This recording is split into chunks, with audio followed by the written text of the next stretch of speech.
সীতাপুর নামে একটি ছোট্ট গ্রাম ছিল। সেখানে একটি ছোট্ট ঘরে এক ডাইনি বুড়ি বাস করত। ডাইনি বুড়িকে গ্রামবাসীরা খুবই ভয় করত। সে নিজেকে একাকিত্ব মনে করত। সে একা একাই বিড়বিড় করতে থাকতো। নিজের মনের মধ্যে সে কথা বলে যেত। ডাইনির পাশের ঘরে একটি ছোট্ট পরিবার বাস করত। সেই পরিবারে মিনু নামে একটি বাচ্চা মেয়ে থাকতো। ডাইনির হয়ে সে সবার বিরুদ্ধে কথা বলতো। ডাইনি বুড়িকে কিভাবে তাড়ানো যাবে এই নিয়ে গ্রামবাসীরা নিজেদের মধ্যে আলোচনা করেছিল। মা, তোমাদের সবসময় এমনটা কেন মনে হয় যে সব কিছু ডাইনি বুড়িই করছে? যা ঘটনা ঘটছে গ্রামে তার জন্য ডাইনি বুড়ি দায়ী। মিনু, তুমি এখন খুবই ছোট মা। তুমি ওই ডাইনির ব্যাপারে কতটুকু জানো? ওই ডাইনির জন্যই তোমার বাবা অসুস্থ মা। না, এটা আমি মোটেই বিশ্বাস করি না। ডাইনি বুড়ি এরকম কোনো কাজ করতেই পারে না। এরকম কাজ করলে তারই বা কী স্বার্থ মা এতে? মিনু, ওরা ডাইনি, ওরা কোনো মানুষ নয়। ডাইনি মানে বোঝো তুমি, শুধু মানুষকে খেয়ে ফেলতে চায় ওরা। ওই ডাইনির জন্যই তোমার বাবা অসুস্থ হয়ে গেছে মিনু। তুমি একটু বোঝার চেষ্টা করো, ডাইনিরা কখনো ভালো হয় না। না মা, আমি এটা মোটেই বিশ্বাস করি না যে সব কিছু ডাইনির জন্য হচ্ছে। বাবা ডাইনির জন্য অসুস্থই হয়নি মা। সব ডাইনি খারাপ হয় না। বাবা, ও বাবা, তুমি ওঠো না। তুমি উঠে মাকে বলে দাও না যে তুমি ডাইনির জন্য অসুস্থ হওনি। কি হয়েছে মিনু? আমাকে ডাকছিস কেন? ও বাবা, তোমার শরীর কি ওই ডাইনির জন্য অসুস্থ হয়েছে?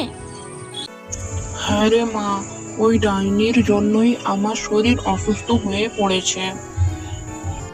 ওই ডাইনি আমাদের সব গ্রামবাসীদের ধ্বংস করে দেবে রে মা।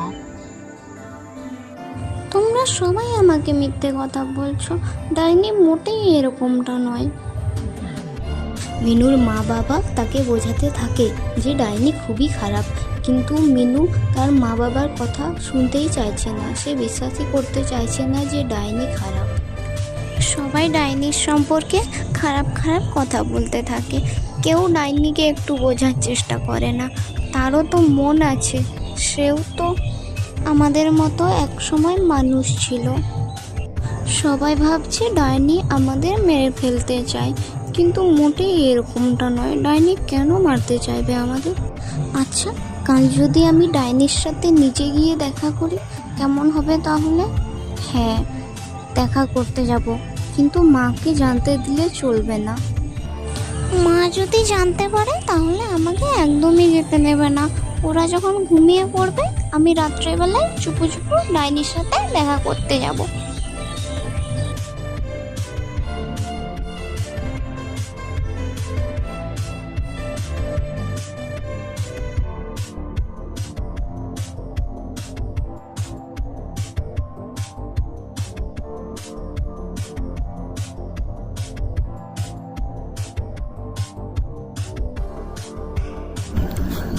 তুই তুই এত বড় সাহস!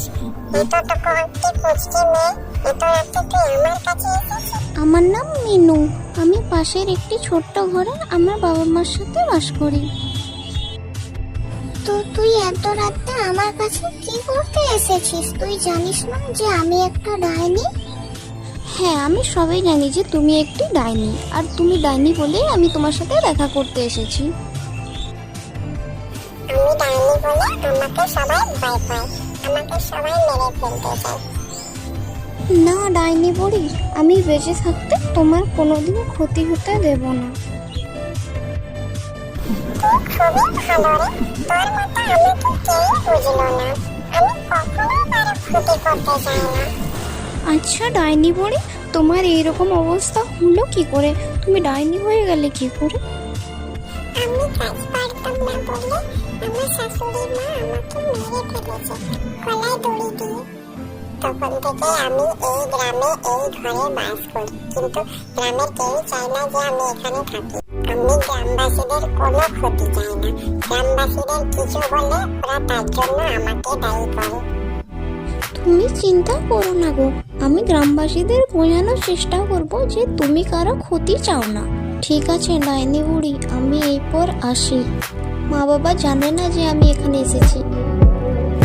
তুই আবার আসবি তো মিনু আমার সাথে দেখা করতে? হ্যাঁ গো, আমি আবার আসবো তোমার সাথে দেখা করতে।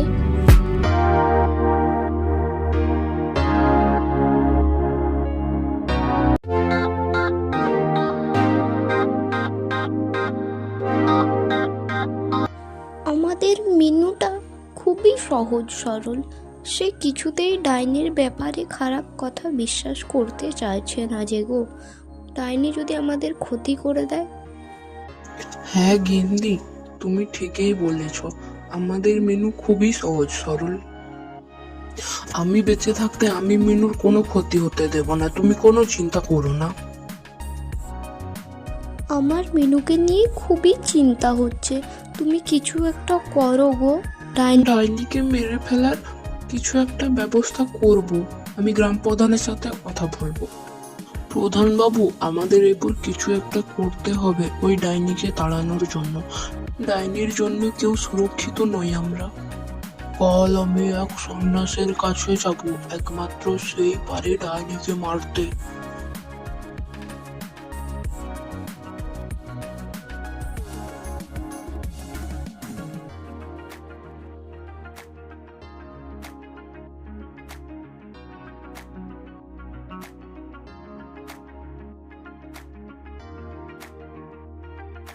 বাবা, আপনার ধ্যান ভাঙার জন্য আমাকে ক্ষমা করুন।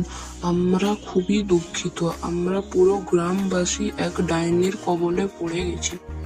আজ পর্যন্ত আমার হাত থেকে কোনো ডাইনি রেহাই পায়নি, আশা করি সেও পাবে না। তোরা নিশ্চিন্তে থাকতে পারিস। কাল সকালে আমি তোদের গ্রাম যাব আর যে করে ওই ডাইনিকে মেরে ফেলবো। গ্রামবাসীদের গিয়ে বল তাদের চিন্তা করার কোনো কারণ নেই। তুই এখন যেতে পারিস।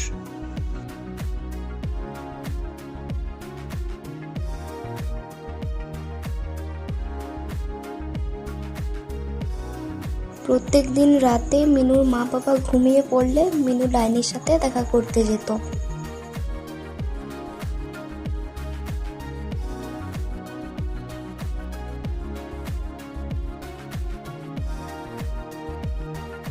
তুই এসেছিস মিনু, আমি তোর কথাই ভাবছিলাম। হ্যাঁ গো ডাইনি বুড়ি, আমি এসেছি। আমি তো তোমাকে কথা দিয়েছিলাম যে আমি আবার আসবো। জানিস মিনু, গ্রামের প্রধান একটি ওঝার কাছে গিয়েছিল। সে আমাকে মেরে ফেলবে কাল সকালে।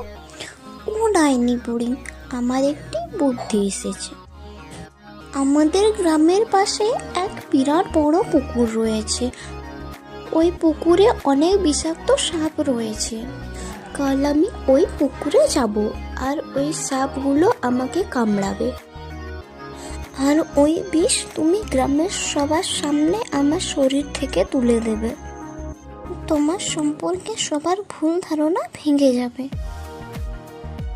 তোকে কি বলে যে ধন্যবাদ দেব মিনু, আমি বুঝতে পারছি না।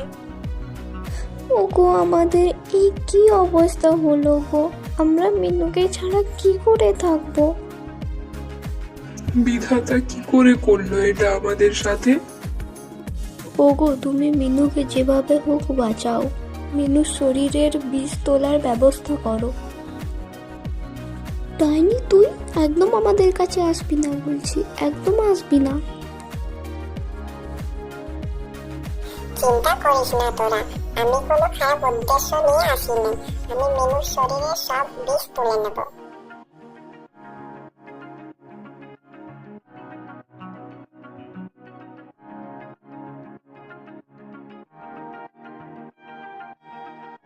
মিনু মা, তুই ঠিক হয়ে গেছিস? তোর যদি কিছু হয়ে যেত আমি বাঁচতাম না মা। ডাইনির জন্য তুই আজ বেঁচে গেছিস। ধন্যবাদ ডাইনি বুড়ি আমাদের মিনুকে বাঁচিয়ে দেওয়ার জন্য। এতদিন তোমার সাথে খুব খারাপ ব্যবহার করেছি আমরা। ধন্যবাদ তো আমি মিনুকে দিতে চাই। আজ আমি বেঁচে আছি তা শুধুমাত্র মিনুর জন্য। মিনুর জন্যই তোদের এই ভুল ধারণা ভেঙেছে। কাছে হয় মা।